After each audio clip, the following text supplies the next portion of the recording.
Hi అండి అందరికీ, నేను మీ స్వప్న. మంచి గ్రేవీతో చికెన్ కర్రీ చాలా బాగుంటుందండి. ఈ విధంగా చేశారంటే ఇంట్లో ఉన్న వాటితోనే ఈజీగా చేసేయండి.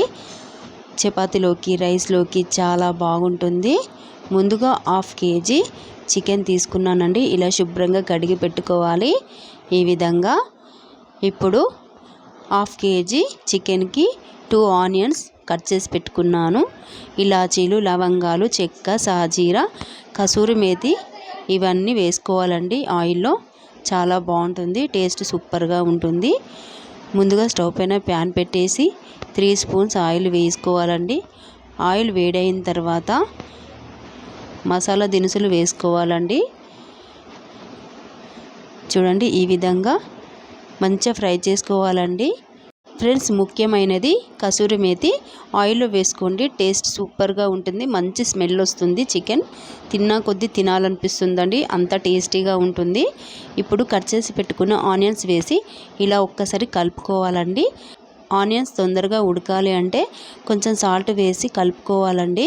చూడండి, నేను చేసే విధంగా చేయండి, ఎలాంటి డౌట్ లేకుండా చేసుకోండి. చాలా అంటే చాలా బాగుంటుంది ఫ్రెండ్స్. ఇప్పుడు మూత పెట్టి ఉడికించుకుందాం. ఇప్పుడు కలుపుకోవాలండి. ఈ విధంగా చూడండి ఎంత చక్కగా ఉడికిందో ఆనియన్స్. మంచి టేస్టీతో రావాలి అంటే ఎక్కడ స్కిప్ చేయకుండా చూడండి ఫ్రెండ్స్.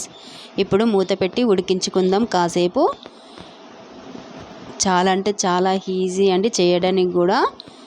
1/2 kg చికెన్కి 1/2 kg పసుపు వేసుకుంటున్నానండి. చూడండి, ఇలా కలుపుకోవాలి. ఇప్పుడు అల్లం వెల్లుల్లి పేస్ట్ వేసుకోవాలండి. నేనైతే కొంచెం ఎక్కువనే వేస్తున్నాను. ఇలా మంచిగా కలుపుకోవాలండి, పచ్చివాసన పోయే వరకు. చూడండి, అల్లం వెల్లుల్లి పేస్ట్ మొత్తం పచ్చివాసన పోయే వరకు ఇలా ఫ్రై చేసుకోవాలండి. చాలా అంటే చాలా ఈజీ అండి చేయడానికి.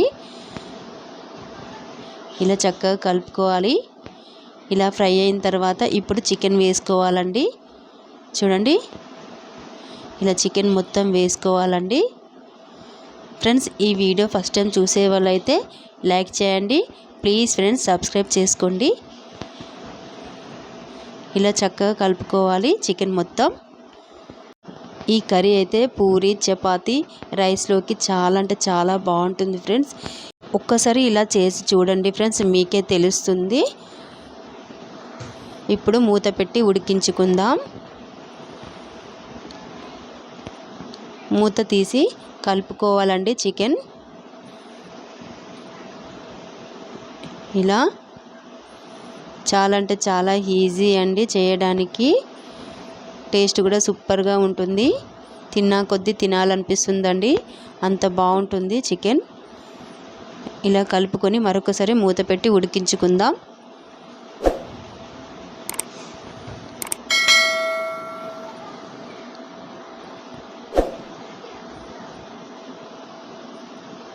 ఇప్పుడు చికెన్ మొత్తం చక్కగా ఉడికిందండి.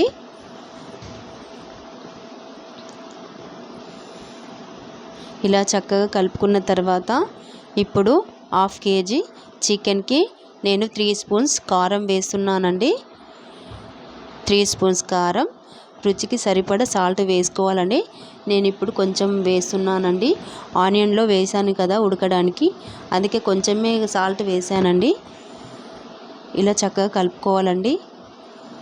కాసేపు ఉడకనివ్వాలి. కారం, ఉప్పు మంచిగా పట్టనివ్వాలండి. ఇప్పుడు కలుపుకోవాలండి. చూడండి, ఇలా చక్కగా కలుపుకోవాలి. కారం, ఉప్పు మంచిగా పట్టిందండి చికెన్కి అయితే. ఇప్పుడు సరిపడా వాటర్ పోసుకోవాలండి. ఇలా కూడా చేసుకోవచ్చండి కర్రీ, వాటర్ లేకుండా టేస్ట్ సూపర్గా ఉంటుంది. నేనైతే కొంచెం గ్రేవీ కోసం వాటర్ పోస్తున్నానండి. చూడండి, ఈ విధంగా నేనైతే గ్రేవీ కోసం 1 గ్లాస్ వాటర్ పోసుకున్నానండి. చూడండి, ఇలా మంచిగా కలుపుకున్న తర్వాత చాలా అంటే చాలా బాగుంటుంది ఫ్రెండ్స్. ఒక్కసారి ట్రై చేయండి ఫ్రెండ్స్, మీకే తెలుస్తుంది. చూడండి, కొంచెం సాల్ట్ తగ్గిందండి, కొంచెం సాల్ట్ వేసుకుంటున్నాను. ఇలా వేసి కలుపుకోవాలండి. ఈ విధంగా ఇప్పుడు మూత పెట్టి ఉడికించుకోవాలి కాసేపు. మూత తీసి చూద్దామండి. చక్కగా దగ్గర పడిందండి సూప్ అయితే. చూడండి, ఇప్పుడు 1 స్పూన్ ధనియాల పౌడర్ వేసుకుంటున్నాను. కొంచెం అండి కొబ్బరి పొడి వేసుకోవాలండి. టేస్ట్ చాలా బాగుంటుంది. బాగా వేసుకోవద్దండి కొబ్బరి పొడి, కొంచెం వేసుకోవాలి. ఇలా చక్కగా కలుపుకోవాలండి. కొబ్బరి పొడి, ధనియాల పౌడర్ వేసుకొని, కొబ్బరి పొడి చివరిగా వేసుకుంటే టేస్ట్ చాలా బాగుంటుంది ఫ్రెండ్స్. ఇప్పుడు చివరిగా కొత్తిమీర వేసుకోవాలండి. ఇలా వేసుకొని కలుపుకోవాలి. సూపర్ అంటే సూపర్గా ఉంటుందండి. ఒక్కసారి ట్రై చేయండి ఫ్రెండ్స్. ఎలాంటి డౌట్ లేకుండా చేసుకోండి. చాలా ఈజీగా త్వరగా అయిపోతుంది ఫ్రెండ్స్. ఈ వీడియో మీకు నచ్చితే లైక్ చేయండి, సబ్స్క్రైబ్ చేయండి, మీ ఫ్యామిలీ మెంబర్కి, మీ ఫ్రెండ్స్కి షేర్ చేయండి. ప్లీజ్ ఫ్రెండ్స్, నా ఛానల్కి సపోర్ట్ చేయండి. ఎలాంటి డౌట్ లేకుండా చేసేయండి.